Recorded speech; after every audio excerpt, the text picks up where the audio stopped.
ನಮಸ್ತೆ ಎಲ್ಲರಿಗೂ, ಬೆಳಗಿನ ಶುಭೋದಯ. ಇನ್ನಿವತ್ತು ಜ್ಯೂಸ್ ಮಾಡ್ತಾಯಿದ್ದೀನಿ, ಖಾಲಿ ಆಗಿದೆ. ಒಂದು ವಾರ 10 ದಿವಸಕ್ಕಾಗಷ್ಟು ಮಾಡ್ಕೊಂಬಿಡ್ತೀವಿ. ಇದಕ್ಕೆ ನಾನು ಪ್ರತಿ ಸಾರಿನೂ ಹೇಳ್ತೀನಿ, ಇವಾಗಲೂ ಹೇಳ್ತಾ ಇದ್ದೀನಿ. 2 ಮೆಣಸಿನ್ಕಾಯಿ ಹಾಕ್ತೀನಿ, ಅದು ಬೇಕಂದರೆ ಹಾಕ್ಕೊಬೋದು, ಇಲ್ಲಾಂದರೆ ಸ್ಕಿಪ್ ಮಾಡ್ಕೊಬೋದು. ಕ್ಯಾರೆಟು, ಬೀಟ್ರೂಟು, ನೆಲ್ಲಿಕಾಯಿ, ಜೀರಿಗೆ, ಒಂದು ಸ್ವಲ್ಪ ಶುಂಠಿ, ಪುದೀನ, ಕರಿಬೇವು ಮತ್ತು ಬೆಲ್ಲ, ಕಲ್ಲುಪ್ಪು ಇಷ್ಟು ಹಾಕಿ ರುಬ್ಬಿ ಇಟ್ಕೊಂಡ್ಬಿಡ್ತೀನಿ ನಾನು. ಒಂದು 10 ದಿವಸ ಆಗೋವರೆಗೂ ಏನೂ ಆಗೋದಿಲ್ಲ, ತುಂಬ ಚೆನ್ನಾಗಿರುತ್ತೆ. ಬೆಳಗ್ಗೆ ಎದ್ದಿದ ತಕ್ಷಣ ಕುಡಿದ್ರೆ ಈ ಥರ ಗಟ್ಟಿಯಾಗಿ ರುಬ್ಬಿಟ್ಕೊಬಿಡ್ತೀನಿ. ಅರ್ಧ ಗ್ಲಾಸ್ ಅದಾಕ್ಬಿಟ್ಟು ಅರ್ಧ ಗ್ಲಾಸು ಫುಲ್ಲು ನೀರು ಹಾಕ್ಕೊಂಡು ಕುಡಿದ್ರೆ ತುಂಬಾ ಹೆಲ್ತಿಯಾಗಿರುತ್ತೆ. ಬೇಸಿಗೆ ಕಾಲದಲ್ಲೂ ಅಷ್ಟೇ. ಮತ್ತು ಅಸಿಡಿಟಿ ಎಲ್ಲ ಇರುತ್ತಲ್ಲ, ಗ್ಯಾಸ್ಟ್ರಿಕ್ ಪ್ರಾಬ್ಲಮ್ಮು, ಅದೆಲ್ಲ ತುಂಬ ಚೆನ್ನಾಗಿ ಕ್ಯೂರ್ ಆಗುತ್ತೆ ಇದರಲ್ಲಿ. ನೀವು ಗ್ಯಾಸ್ಟ್ರಿಕ್ ಸಮಸ್ಯೆ ಇದ್ದಾಗ ಮಾಮೂಲಿಯಾಗಿ ನಮ್ಮಂಥವ್ರೇನೆ ಏನೋ ಸ್ವಲ್ಪ ಊಟ ಲೇಟ್ ಆಗಿಬಿಟ್ರೆ, ಸ್ವಲ್ಪ ಗ್ಯಾಸ್ ಥರ ಆಗಿಬಿಟ್ರೆ ಬಂದು ನಾನು ಅನುಭವ ಮಾಡ್ಕೊಂಡಿರೋದು. ಆ ಥರ ಏನಾದರೂ ಹೊರಗಡೆ ಹೋಗಿ ಊಟ ಲೇಟಾಗಿ ಸ್ವಲ್ಪ ತಲೆನೋವು ಅನ್ನೋ ಥರ ಇದ್ದಾಗ ಬಂದು ಇದೊಂದು ಗ್ಲಾಸ್ ಕುಡಿದ್ಬಿಟ್ಟು ಒಂದು 10 ನಿಮಿಷ ರೆಸ್ಟ್ ಮಾಡಿಬಿಡ್ತೀನಿ. ಎಷ್ಟು ಚೆನ್ನಾಗಿ ಆಗ್ಬಿಡುತ್ತೋ, ಗ್ಯಾಸ್ ಎಲ್ಲ ಫಾರ್ಮ್ ಆಗಿಬಿಟ್ಟು ಹೊರಗಡೆ ಬಂದುಬಿಡುತ್ತೆ. ಮತ್ತು ಮಾಮೂಲಿ ಥರ ಕ್ಲೀನಾಗಿ ಆಗಿಬಿಡುತ್ತೆ. ತಲೆನೋವೆಲ್ಲ ಬೇಗ ಮೇಲಾಗುತ್ತೆ, ಗ್ಯಾಸ್ಟ್ರಿಕ್ ಎಲ್ಲ. ಹಾಗಾಗಿ ಇದು ಒಂದು 10 ದಿವಸಕ್ಕಾಗಷ್ಟು ಯಾವಾಗಲೂ ಮಾಡಿಟ್ಕೊತೀನಿ. ಮತ್ತು ತಿಂಡಿ ಅಂತ ನಾನು ಇವತ್ತು ವೆಜಿಟೇಬಲ್ ಪಲಾವ್ ಮಾಡ್ತಾಯಿದ್ದೀನಿ. ಸಾಂಬಾರೆಲ್ಲ ಏನೂ ಮಾಡಿಲ್ಲ.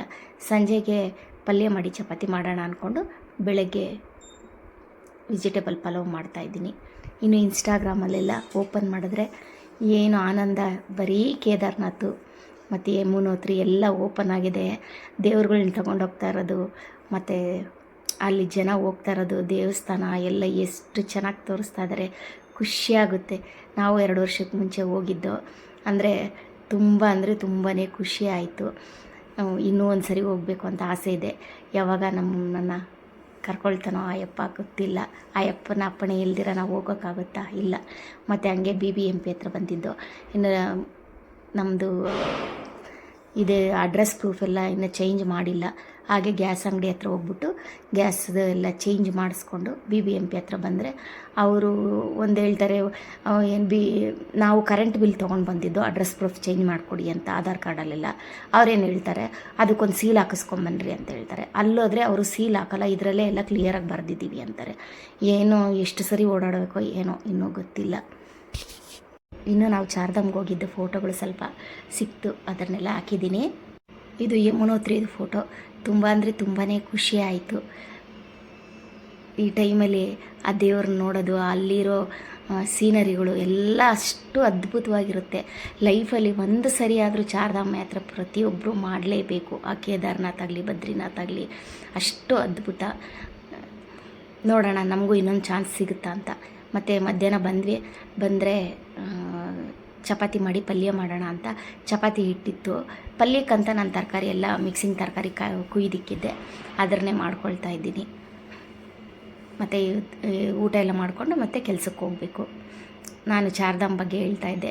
ನಿಜ, ನಮ್ಮ ಲೈಫಲ್ಲಿ ಒಂದು ಸರಿ ಆದರೂ ಚಾರ್ಧಾಮ್ ಯಾತ್ರೆ ಮಾಡಲೇಬೇಕು. ಅಷ್ಟು ಅದ್ಭುತವಾದ ಕ್ಷಣಗಳದು. ಅಷ್ಟು ಉತ್ತರಾಖಂಡ ಅನ್ನೋದೇ ಒಂದು ದೇವ ಭೂಮಿ. ಅಲ್ಲಿ ಎಲ್ಲಿ ನೋಡಿದ್ರೂ ದೇವಸ್ಥಾನಗಳು, ದೇವರು ನಡೆದಾಡಿರೋ ಜಾಗಗಳದು. ಅಷ್ಟು ಅದ್ಭುತವಾದ ಜಾಗ. ನಮ್ಮ ಲೈಫ್ ಅಂತ ಇದ್ದರೆ ಉತ್ತರಾಖಂಡನ ಒಂದು ಸರಿ ಫುಲ್ಲು ಸುತ್ತಿ ನೋಡಬೇಕು. ಅಷ್ಟು ಚೆನ್ನಾಗಿದೆ. ಪಂಚಲಿಂಗೇಶ್ವರಗಳು, ಮಧ್ಯಮಹೇಶ್ವರು, ಇನ್ನು ಎಷ್ಟೊಂದು ಆದಿ ಕೈಲಾಶು, ಎಷ್ಟೊಂದು ದೇವಸ್ಥಾನ ಇದೆಯೋ ಅದೆಲ್ಲ ಅದ್ಭುತವಾದ. ನಾವೆಲ್ಲೋ ಫಾರಿನ್ ಟ್ರಿಪ್ ಮಾಡೋ ಬದಲು ಒಂದು ಸರಿ ನಮ್ಮ ಉತ್ತರಾಖಂಡನ ಒಂದು ರೌಂಡ್ ಹಾಕ್ಬಿಟ್ರೆ ಎಷ್ಟು ಅದ್ಭುತವಾದ ಸ್ಥಳಗಳಿದೆ, ಎಷ್ಟು ಚೆನ್ನಾಗಿದೆ. ನೋಡೋಕ್ಕೆ 2 ಕಣ್ಣು ಸಾಲದು. Thanks for watching.